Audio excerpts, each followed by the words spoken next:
You know, the entire US government was basically built on a single powerful fear: the return of a king. Seriously, this wasn't some accident. It was a carefully engineered blueprint against tyranny. And today, we're going to break down exactly how it was designed to work. So this was the huge puzzle the American founders had to solve, right? How do you create a government that's actually strong enough to run a country, but not so strong that it crushes the very people it's supposed to serve? I mean, they had just escaped a tyrant. They were terrified of building a new one from scratch. It was a massive design problem. And to really get how elegant their solution was, you have to feel the depth of their fear. And believe me, that fear was born directly from their own lived experience. Just try to imagine it for a second. Your life, your property, your entire future, all of it controlled by the mood of a single person an ocean away. That was their reality. They knew firsthand that when one person holds all the cards, tyranny is what you get. They were absolutely determined never to let that happen again. So how do you fix that? How do you create power while also putting a permanent leash on it? Well, their solution was deceptively simple and honestly, pretty brilliant. And here's the core idea. Instead of putting all the government's power into one big basket, they just split it. They split it into three.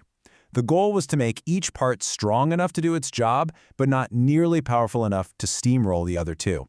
It's a really clever balancing act. So this elegant solution, it's got a name: the separation of powers. And it's really just the simple principle that you should never, ever give any one person or any single group a monopoly on power. The point isn't to make the government weak, it's to make it safe.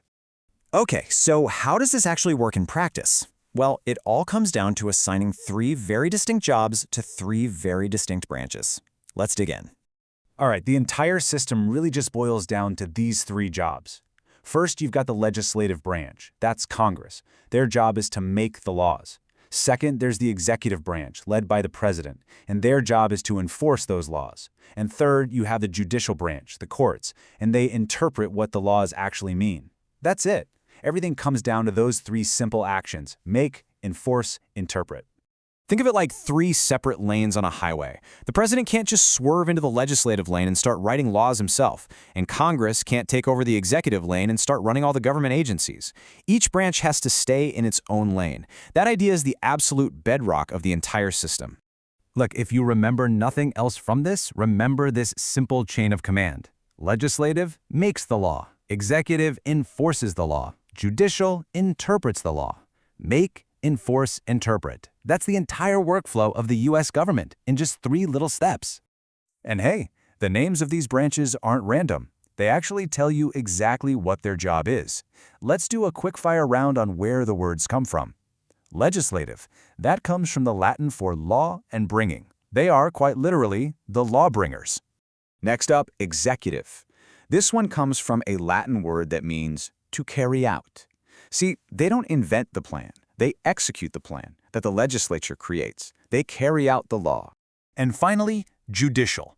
This comes from judex, which is the Latin word for a judge. It literally means one who speaks the law. They don't write it, they don't carry it out, they just tell us all what the law actually means. It's pretty cool how their function is baked right into the names themselves.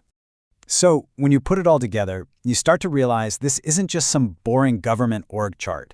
It's actually a really powerful statement about the nature of power itself.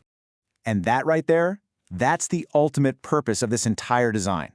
The three branches, the separate jobs, that constant push and pull between them, it's all there for one reason: to prevent tyranny by design.